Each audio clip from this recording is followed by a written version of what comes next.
네, 리드머 처치 교회를 담임하였던 팀 켈러 목사님이 쓴 책 중에 기도라고 하는 책이 있습니다. 이 책에서 그는 이렇게 고백을 합니다. 기도 말고는 답이 없다. 그러면서 이 책에서 고백을 합니다.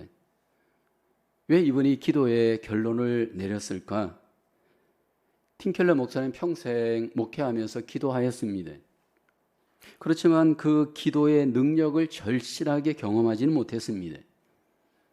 인생의 후반전에 그에게 심각한 위기가 찾아옵니다. 그의 아내가 희귀한 질병에 걸리게 되죠. 그리고 본인도 암에 걸립니다. 부부가 함께 암에 걸리면서 고통 중에 고난의 시간을 갖게 되어집니다. 그 고난의 시간 속에 그들은 기도하기 시작을 합니다. 기도밖에는 답이 없었기 때문입니다. 그러면서 그 기도 속에 그런 고백을 합니다. 불치병에 걸렸다는 선고를 내가 받았다고 생각해 보았습니다. 의사가 약을 주면서 날마다 한 알씩 반드시 먹어야 합니다. 시간을 거르지 말고 반드시 약을 먹어야 합니다. 그런 위기 속에 그 약을 절대로 하루도 빠지지 않고 거르지 않고 먹을 수밖에 없습니다. 왜냐하면 목숨이 달린 일이기 때문입니다. 우리 부부는 하나님께 매어 달리지 않으면 이 절박한 어려움을 어찌 해결할 수 없었습니다. 그래서 우리는 그 약을 먹는 환자처럼 반드시 하나님이 처방해 주는 이 기도를 해야 했습니다. 기도를 한순간도 무심히 지나칠 수 없었습니다. 그렇게 그 책에 기도하는 자기의 고백을 소개했습니다. 그러면서 그는 결국 기도를 통해 인생의 새 기회를 맞이합니다. 우리는 다 기도에 대해서 필요성을 알고 이미 기도해야 한다는 것을 머리로 모르는 분은 없습니다. 그러나 솔직하게 기도에 대한 나의 생각은 무엇입니까? 기도에 대한 나의 자세는 무엇인지요? 내 삶의 루틴 중에 기도는 정말로 약을 반드시 먹는 것처럼 내 삶 속에 루틴으로 적용되어지고 있나요? 일상의 삶 가운데 기도의 루틴을 만약 갖고 있다면 기도하는 자에게 어떤 일이 벌어질까요? 하나님께서는 기도하는 자에게 기회를 주십니다. 우리가 예측하지 못하는 놀라운 기회가 기도를 통하여 우리에게 경험되어집니다. 기독교에 있어서 가장 위험한 시기는 언제였을까요? 사실은 예수님께서 이 땅에 계시다가 하늘로 떠나시고 난 뒤 이 땅에 남아있는 제자들과 성도들에게는 이 시기가 가장 고통의 시기였을 거라 생각됩니다. 지금까지 예수님이 함께 하셨고 말씀하셨고 인도하셨고 도와주셨습니다.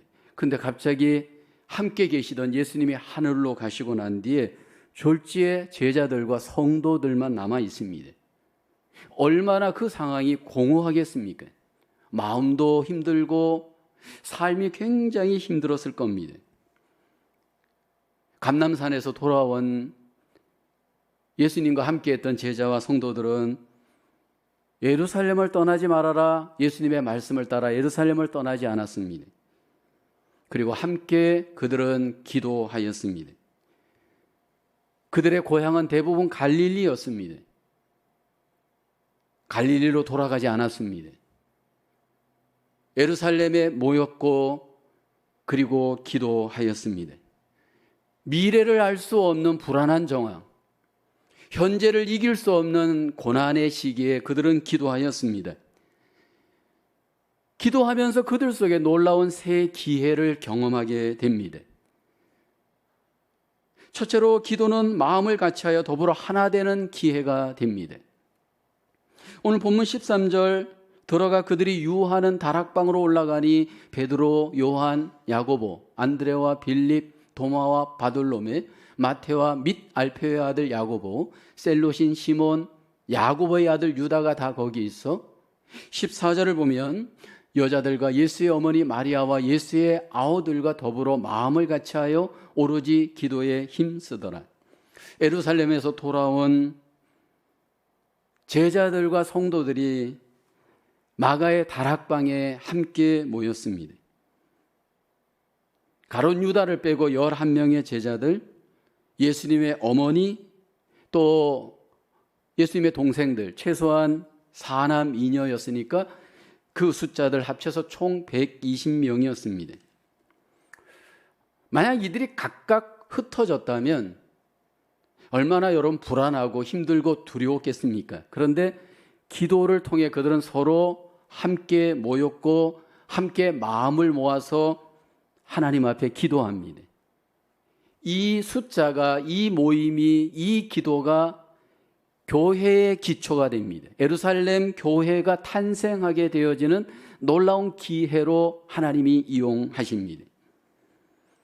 예수님이 떠나고 난 뒤에 그들의 흔들리는 마음, 흔들리는 관계가 기도를 통해서 함께 하나로 연합되었습니다. 예수님은 눈에 안 보이지만 이 땅에 남아 있었던 11명의 제자들과 모든 성도들이 기도하면서 마음과 마음이 모아졌고 관계가 모아졌고 서로 하나가 되었습니다.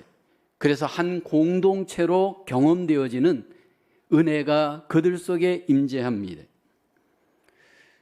우리가 주목할 것은 이들이 함께 모여서 회의하지 않았습니다.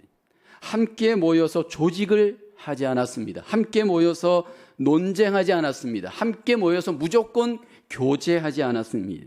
함께 모여서 먼저 기도하였습니다.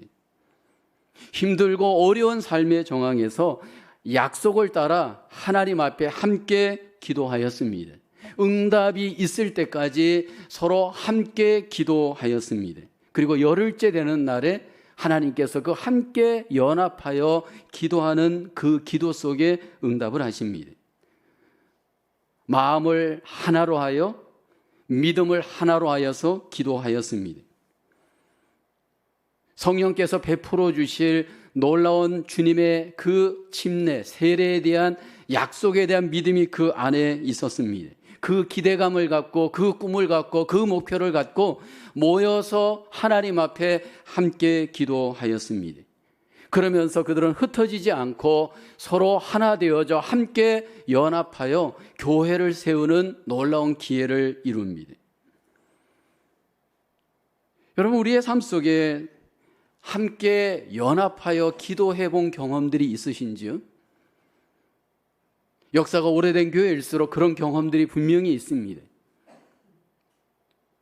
함께 마음을 정말 모으고 정말 그 안에서 꿈을 모으고 믿음을 모아서 기도한다면 여러분, 그 속에 우리가 하나 되어질 때 하늘에서도 우리 그 하나됨 속에 하나님이 역사하십니다. 그것이 바로 기적의 시작이고 그것이 바로 기회의 시작이 되어집니다. 내 삶 속에 새로운 기회를 우리는 꿈꾸고 기대합니다. 근데 여러분 기억해야 할 것은요, 하나님께서 이루어 가시는 새 일, 새 능력, 새 비전들을 보게 되면 개인적으로도 역사하지만 공동체적으로 역사하는 경우가 성경, 기독교 역사, 환경 속에서 하나님이 역사합니다. 마음을 하나로 모아서 서로 연합하여서 기도하는 일에 참여할 때 거기에 기회로 역사하시는 하나님을 경험해 볼 수 있는 그 은혜를 하나님이 우리에게 기대하십니다. 중요한 것은 참여하는 겁니다. 어떻게 해요? 마음을 다하여, 믿음을 다하여, 뜻을 다하여, 정성을 다하여 우리가 참여해 보는 겁니다. 마음을 같이하여서 서로 모여서 기도할 때 그 속에 하나님께서 놀라우신 은혜로 함께 하십니다. 이들은 마음을 모아서 끈기 있게 기도합니다. 여기 오늘 본문에 보면 기도에 힘썼다 표현이 나옵니다. 힘쓰다 이 의미는 부지런하다, 끈질기다 의미입니다. 서로 마음을 모아서 함께 기도할 때 포기하지 않고 기도하였습니다. 그 당시는 박해의 상황입니다. 개인적인 필요도 있습니다. 개인과 주변적 상황을 뛰어넘어서 믿음으로 끈질기게 서로 합쳐여 함께 하나님 앞에 기도하였습니다. 간절함이 있기 때문입니다. 내 삶을 돌아볼 때 하나님 앞에 간절하게 모여서 함께 마음을 하고 뜻을 합치고 정성을 다하여 기도해 본 경험이 나에게 있습니까? 교회 생활을 한다는 것은, 믿음 생활을 한다는 것은 항상 하나님이 포커스는 공동체입니다. 구약에도 공동체, 신약에도 공동체, 지금도 공동체로 하나님이 일하십니다. 함께 마음을 합쳐 기도할 때 우리는 더 집중할 수 있고 더 끈질길 수 있고 더 하나가 되어질 수 있습니다. 저는 개인적으로 침체가 된 교회, 오래된 역사의 교회를 몇 번 경험을 하였습니다. 근데 그 침체가 된 오래된 교회의 영적 침체의 원인은 무엇일까요? 영적인 침체가 나타나는 교회의 외적인 표징 중에 하나가 있습니다. 그 교회들은 대부분 함께 기도하지 않습니다. 함께 모여 기도하는 교회는 절대로 소멸될 수 없습니다. 함께 모여 기도할 때 하나님께서 마음을 하나 되게 합니다. 함께 모여 기도할 때 뜻을 하나 되게 합니다. 함께 모여 기도할 때 하나님께서 그 속에 영광을 받으시는 줄로 믿습니다. 자꾸 우리는 함께하면 회의하려고 하고 함께 모이면 자꾸 무슨 토론하려고 하고, 물론 그게 필요합니다. 그런데 중요한 것은 기도하고 회의하고 기도하고 토론하고 기도하고 사역해야 합니다. 이 시대 속에 나를 돌아봐야 될 것은 내 삶 속에 기도가, 함께하는 기도가 있는가를 하나님은 우리에게 이 시간 돌아보기를 원합니다. 종종 우리 속에 교회와 나와의 관계에 대해서 고민하실 때가 있습니다. 왜 이렇게 마음이 안 정해질까? 왜 내 마음 속에 공동체 의식, 소속감이 없을까? 내 입장에서는 외부에서, 밖에서 자꾸 원인을 찾으려고 합니다. 물론 그것이 원인일 수 있습니다. 왜냐하면 100% 교회는 완전하지 않기 때문입니다. 그러나 내부에서, 나에게서 원인을 한번 찾아보는 것이 필요합니다. 그 중에 하나 원인은 마음을 다하여서 교회를 위해서 함께 더불어 기도하였는가라는 겁니다. 저는 이 교회를 위해서 날마다 마음을 다하여 기도합니다. 더불어 같이 기도합니다. 그러다 보니까 또 상처받았던 마음이 회복되고, 또 집사님들을 위해서, 또 그 일을 위해서 내 마음이 하나님 앞에 정리정돈이 되어집니다. 기도로 참여할 때 관계가 회복됩니다. 기도로 참여할 때 마음이 정돈됩니다. 나의 마음, 서로의 마음, 우리의 마음이 하나님 안에서 하나 되어져 놀라운 기회를 경험하게 할 줄로 믿습니다. 하나님께서는 우리가 기도함으로 함께의 신앙, 서로의 신앙, 우리의 신앙, 하나님께서 기뻐하시는 아름다운 관계와 공동체로 우리를 경험하는 축복을 주시는 줄로 믿습니다. 두 번째로, 기도는 하나님의 뜻을 깨닫는 기회가 됩니다. 16절에 형제들아, 성령이 다윗의 입을 통하여 예수 잡는 자들의 길잡이가 된 유다를 가리켜 미리 말씀하신 성경이 응하였으니 마땅하도다. 함께 기도하다가 베드로가 하나님의 뜻을 깨닫습니다. 가룟 유다의 운명에 대한 하나님의 뜻을 깨닫습니다. 구약의 시편의 말씀을 하나님이 응답하신 것임을 베드로가 깨닫고 공중 앞에 말합니다. 첫째는 시편 69편 25절 말씀이죠. 그들의 거처가 황폐하게 하시며 그들의 장막에 사는 자가 없게 하소서. 그리고 시편 109편 8절입니다. 그의 연수를 짧게 하시며 그의 직분을 타인이 빼앗게 하시며. 왜 가룟 유다가 배신하고 죽었는가? 제자들로서는 그 안에 고민이었고 의문이었을 겁니다. 기도하는 가운데 하나님께서 이 고민, 이 의문을 깨닫도록 인도해 주십니다. 여러분, 우리가 기도하는 가운데 놀라운 하나님의 기회의 복은 하나님의 말씀을 깨닫게 해 주십니다. 하나님께서 은혜를 주시면서 성령님을 통하여서 그 마음에 빛을 비추어 주십니다. 믿음 생활에 있어서 기도와 말씀은 짝입니다. 친구입니다. 기도가 있는 곳에 말씀이 있고 말씀이 있는 곳에 기도가 있습니다. 우리가 기도하다 보면 하나님께서 하나님의 뜻을 듣게 하시고 깨닫게 하십니다. 여러분, 기도란 하나님과의 대화입니다. 우리가 하나님 앞에 말하고 하나님이 우리에게 말하는 쌍방 통행의 시간이 기도입니다. 우리가 하나님 앞에 말하기도 하지만 하나님께서 우리에게 말씀하시는 시간이 기도입니다. 근데 우리가 하나님 앞에 나가서 기도할 때 우리 안에 생각과 뜻을 하나님은 다 아십니다. 인생을 살고 믿음 생활 하다 보면 여러분, 우리 속에 질문이 있고 고민이 있고 의문이 있습니다.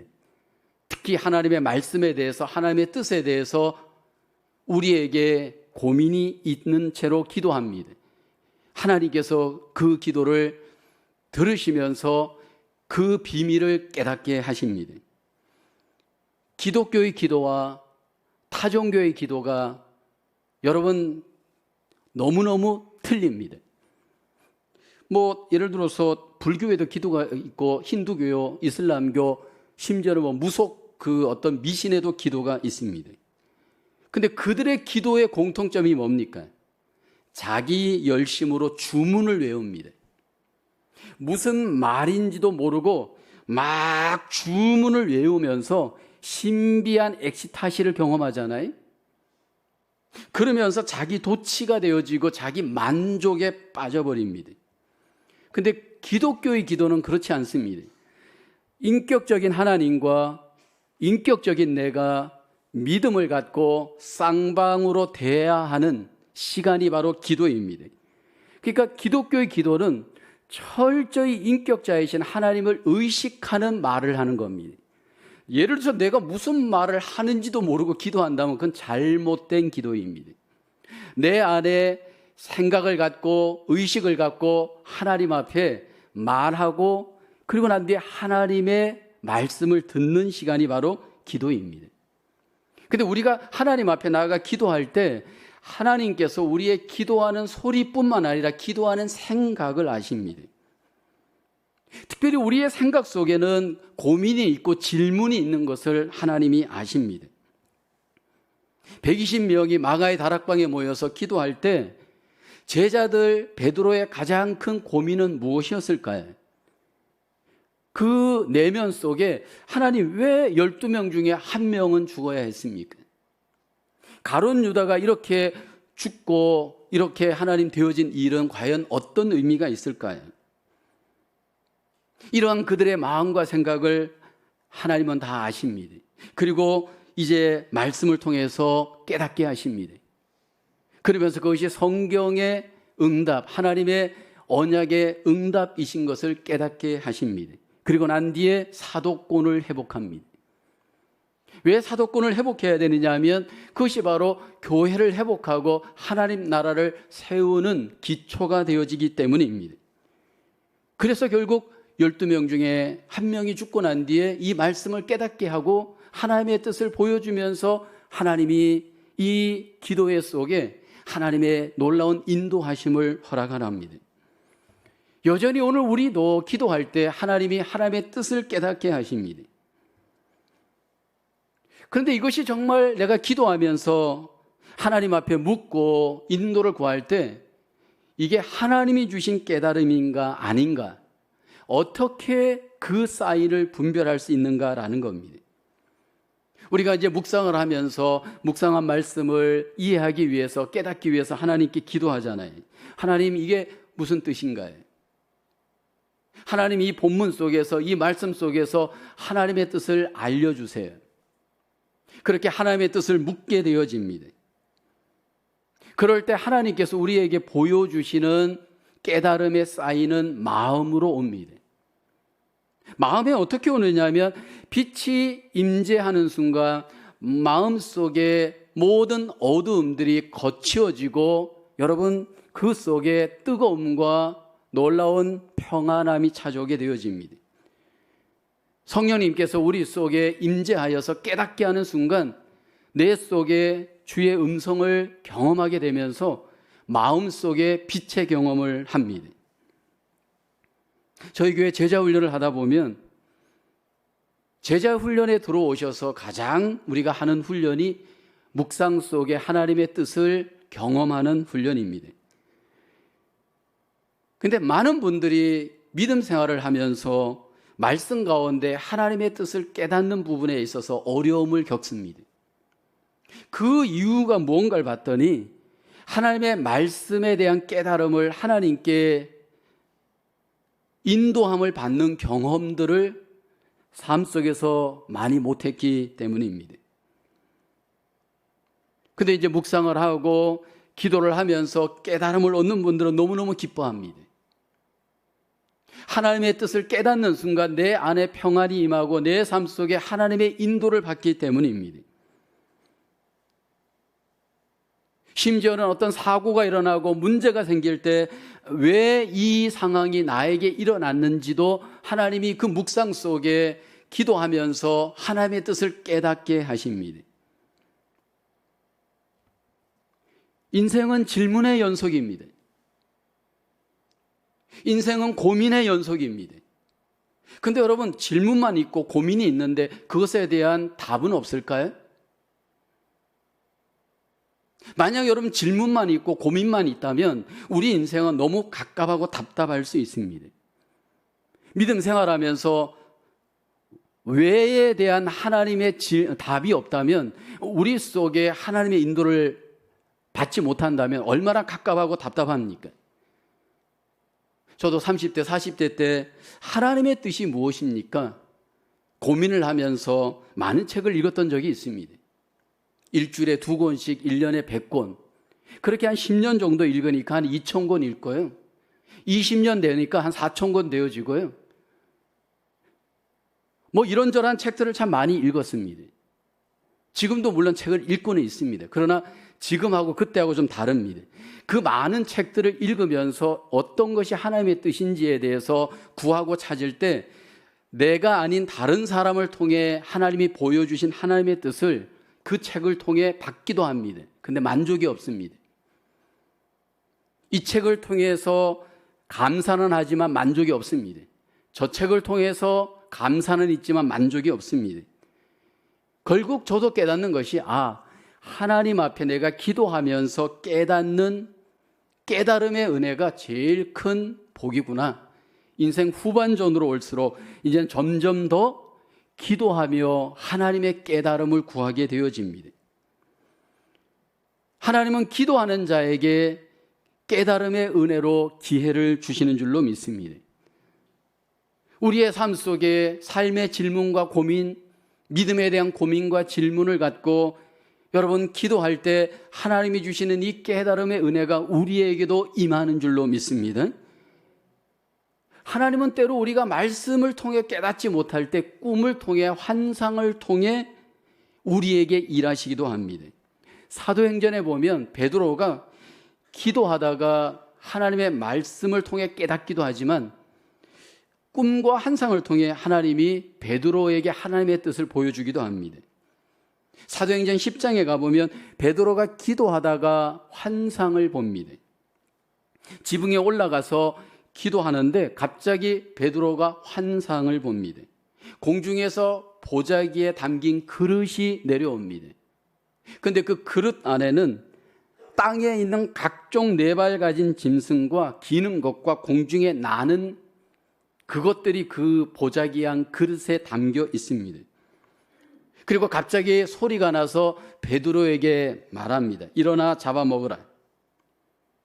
유대인이었던 베드로는 부정한 음식은 먹을 수 없는 것 잘 압니다. 주여, 그럴 수 없습니다.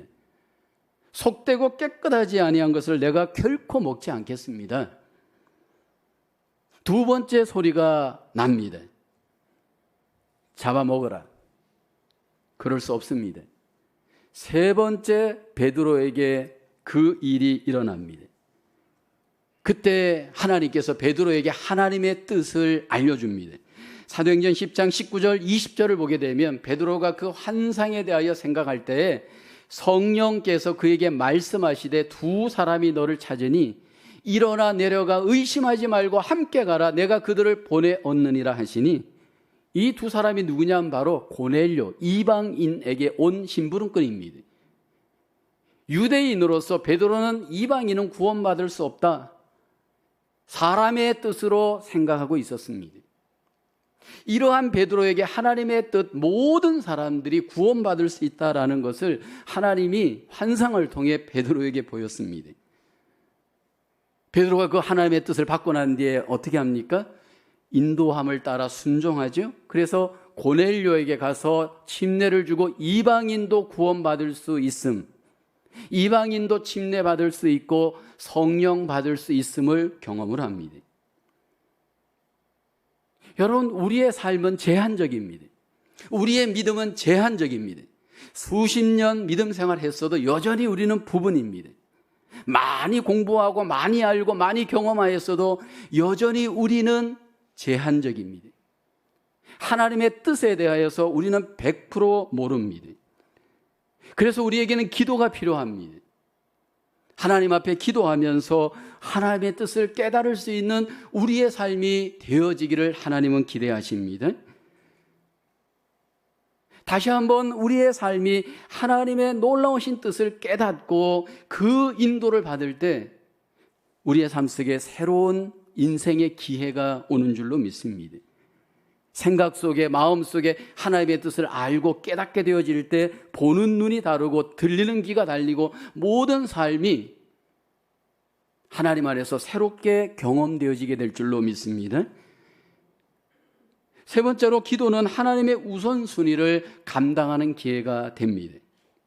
본문 22절, 항상 우리와 함께 다니던 사람 중에 하나를 세워 우리와 더불어 예수께서 부활하심을 증언할 사람이 되게 하여야 하리라 하거늘, 23절에 보면 그들이 두 사람을 내세우니 하나는 바사바라고도 하고 별명은 유스도라고도 하는 요셉이요 하나는 마띠아라. 기도하는 중에 가룟 유다를 대신할 한 명의 사도를 새롭게 선택하여 세우게 됩니다. 기도하는 가운데 하나님의 뜻을 알게 되고 무엇이 우선순위인지 그들은 알고 선택하는 기회를 갖습니다. 우리가 기도를 하다 보면 하나님이 우리 속에 은혜를 베푸시고 역사하면 내 우선순위가 아닌 하나님의 우선순위를 알게 하고 따르도록 하나님이 역사합니다. 지금 여기에 모인 120명은 인간적, 개인적, 세상적 필요가 너무너무 많은 자들입니다. 모든 것들이 풍족하고 안전하고 평안한 정황이 절대로 아닙니다. 근데 하나님께서 이들 가운데 기도 속에 임재하시고 응답하실 때 하나님의 나라의 필요, 하나님 나라의 우선순위를 보게 하고 듣게 하고 선택하는 쪽으로 이들을 인도하십니다. 인생을 살아가는데 무엇을 먼저 해야 할까? 우선순위의 문제는 우리 모두의 고민입니다. 근데 그 우선순위를 우리는 항상 내 우선순위를 쫓으려고 합니다. 하나님께서는 우리 속에 기도할 때 무엇이 더 하나님께 우선순위가 되는지를 보게 하고 알게 하고 선택하는 기회를 갖게 하십니다. 제자들과 성도들이 기도하는 가운데 하나님의 우선순위인 하나님 나라의 일꾼들을 세우는 일, 선택하고 기회를 갖습니다. 여기 그 선택 과정에 있어서 우리는 주목해서 보아야 할 것은 하나님이 쓰시는 사람은 누구인가라는 겁니다. 23절에 보면 두 사람을 세웠다 말하잖아요. 요셉, 두 번째는 마띠아입니다. 이 사람들이 어떤 사람인지 배경은 없지만 가룟 유다를 대신해서 이 둘 중에 하나를 세워야 됩니다. 24절을 보면 그들이 기도하죠. 기도하여 이르되 뭇사람의 마음을 아시는 주여 이 두 사람 중에 누가 주님께 택하신 바 되어라고 합니다. 누가 더 합당합니까? 선택을 놓고 120명이 함께 일꾼을 세우는 하나님의 뜻을 순종하기 위해서 기도합니다. 근데 여기에 일꾼을 세우는 기준들을 보면 외적 컨디션을 전제하지 않고 하나님의 우선순위인 하나님의 마음에 합한 사람이 누구입니까? 하나님의 마음에 합한 사람을 선택하는 기도를 합니다. 우리가 요즘 새벽마다 묵상하는 사무엘상 성경을 보면 구약의 역사 속에 통치하시는 하나님을 경험합니다. 하나님의 왕국, 하나님의 나라를 세워갈 때 하나님이 쓰시는 사람의 합당한 기준은 무엇일까요? 이스라엘 가운데 하나님이 선택하고 사용하는 그 왕을 세우는 컨디션, 기준은 무엇일까요? 하나님께서 사무엘을 통하여 선택하라 사명을 주고 선택하는 과정을 성경은 소개하죠. 사무엘이 이새의 집에 갑니다. 8명의 아들이 있었습니다. 제일 맞이였던 엘리압을 보았습니다. 그 컨디션이 하나님이 쓰시는 사람이 분명한 것처럼 생각합니다. 선지자였고 제사장이었던 사무엘조차도 하나님의 마음보다는 기준과 선택을 인간적으로 이해합니다. 키가 크고 얼굴이 잘생기고 모든 외적인 컨디션이 딱 보니까 왕이 될 만하고 하나님의 사람인 게 분명했습니다. 하나님 이 사람이군요. 그때 하나님께서 사무엘에게 말합니다. 사무엘상 16장 7절이죠. 여호와께서 사무엘에게 이르시되 그의 용모와 키를 보지 말라. 내가 이미 그를 버렸노라. 내가 보는 것은 사람과 같지 아니하니 사람은 외모를 보거니와 나 여호와는 중심을 보느니라 하시더라. 하나님이 보시는 중심은 마음입니다. 하나님이 보셨던 그 마음은 겸손한 마음이었습니다. 하나님이 보시는 그 마음은 하나님을 사랑하는 마음이었습니다. 하나님께서 사무엘에게 결국 다윗을 선택하도록 인도하시고 결국 다윗이 하나님이 세우는 일꾼이 됩니다. 왜 하나님께서 마음에 맞는 사람을 우선순위의 일꾼으로 세울까요? 통할 수 있기 때문입니다. 사람도 그렇잖아요. 마음이 통해야 관계를 할 수 있지 않나요? 마음이 통하고 대화가 되어야 교제할 수 있지 않나요? 하나님과 교제하고 하나님과 하나 되어지기 위해서는 마음이 통해야 되고 뜻이 통해야 합니다. 그런데 하나님이 교제하고 쓰시고 인도하시는 사람은 그 마음이 하나님을 닮아 겸손하고 하나님을 닮아 사랑하는 마음의 사람입니다. 근데 문제는 우리가 그 사람을 어떻게 아느냐라는 거예요. 120명이 기도할 때 하나님께서 그 마음에 합한 사람이 누구인지를 하나님께서 선택하게 합니다. 두 사람을 놓고 기도하죠. 여러분 우리가 기억해야 할 것은 하나님께서 원하시는 사람의 그 중심을 하나님도 아시지만 하나님이 기도하는 사람들에게 알려주십니다. 이 사람이 하나님의 마음에 합한 사람인가 아닌가? 여러분 기도할 때 하나님이 사인을 보여주십니다. 어떻게?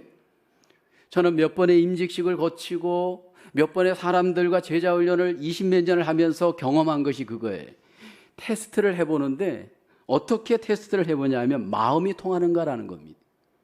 기도하다 보면 마음이 한 마음이 되어집니다. 이 사람이 정말 이 교회의 일꾼인가? 하나님께서 원하시는 일꾼인가? 기도할 때 하나님의 그 마음이 우리의 마음이 되게 하고 우리의 마음이 서로 연락되어지게 하고 그로 인하여서 하나 되어지게 하십니다. 근데 그것을 최종적으로 컨펌을 어떻게 합니까? 인간이 하는 것이 아니라 하나님이 하시는 것으로 하나님은 일하십니다. 그것이 바로 제비뽑기입니다. 이 땅을 예수님이 떠나고 남아있는 제자들, 남아있는 성도들에게 하나님은 여전히 이 땅에서 주님의 뒤를 이어 하나님 나라를 세워가기를 기뻐합니다. 그 사명을 감당하기를 원하셔서 기도할 때 일꾼을 세우시고 하나님의 마음에 맞는 일꾼을 세워서 팀웍을 이루어 그 일을 행하게 하십니다. 여전히 오늘 우리의 삶 속에 우리의 고민은 우선순위입니다. 내 삶 속에, 교회 속에 우선순위를 놓고 우리는 고민합니다. 고민해도 우선순위의 문제는 풀기가 어렵습니다. 아무리 고민해 보십시오. 고민을 해서 우선순위의 문제가 해결되는 법은 거의 없습니다. 중요한 것은 하나님께서 그 고민 속에 무엇을 내가 우선순위로 삼아야 할지 내 마음을 설득시켜 주셔야 되고 잡아주셔야 되고 인도해 주셔야 할 줄로 믿습니다. 내 속에 우선순위를 따라 일할 수 있고 선택하고 행동할 수 있도록 도와주십니다. 목회 현장에서 저는 이것을 너무 많이 경험합니다. 지금 여기에 하나님께 이것도 해야 되고 저것도 해야 되는데 하나님 어떻게 해야 합니까? 묻고 기도하다 보면 내 뜻을 뛰어넘어 내 생각을 뛰어넘어 하나님께서 그 기도 속에 내 마음을 생각을 컨트롤하십니다. 그리고 그 뜻을 따라 갈 때 보면 무언가 그 당시에는 좀 마음에 안 찬데 나중에 보면 그 속에 하나님의 뜻이 있음을 경험하게 되어집니다. 이 어둡고 힘든 시대를 살아가면서 저와 여러분들에게 필요한 것은 다시 한번 마음을 모으고 뜻을 모으고 우리의 몸을 쳐서 하나님 앞에 기도하는 일입니다. 하나님 앞에 우리가 기도할 때 하나님이 기도 속에 기회를 주시는 줄로 믿습니다. 근데 그 기회는 오해하지 말아야 될 것, 인간의 기회가 아니고 하나님의 기회를 우리에게 주시는 줄로 믿습니다. 기도할 때 하나님께서 우리의 마음이 서로 하나 되어져 공동체 연결되어지는 놀라운 하나님 나라의 복, 교회의 복들을 경험하게 기회를 주십니다. 하나님께서 우리 속에 기도할 때 우리 속에 고민하고 질문하는 하나님의 뜻에 대해서 밝히 깨닫게 우리 속에 기회를 주시는 줄로 믿습니다. 무엇을 해야 합니까? 어떻게 해야 됩니까? 우선순위의 문제를 내 관점이 아닌 하나님의 관점에서 우선순위를 선택할 수 있도록 하나님 우리 속에 기회를 주시는 줄로 믿습니다. 다시 한번 우리의 삶 속에 기도를 통해 하나님이 주시는 기회로 우리의 남은 생애가 하나님의 인도를 받으시는 우리 모두의 삶이 되기를 주님의 이름으로 축원합니다. 기도합니다. 하나님 감사합니다. 기도하며 하나님의 인도를 받고 하나님이 주신 기회를 경험하기를 소원합니다. 연약한 저희들을 하나님 불러 세우시고 기도의 무릎을 세우게 하시고 기도의 몸을 만들어갈 수 있도록 인도하여 주시옵소서. 기도로 가정을 세우고 일터를 세우고 우리의 믿음을 세워갈 수 있도록 하나님 우리를 성령 안에서 역사하여 주시고 인도하여 주시옵소서. 감사하고 예수님의 이름으로 기도하옵나이다. 아멘.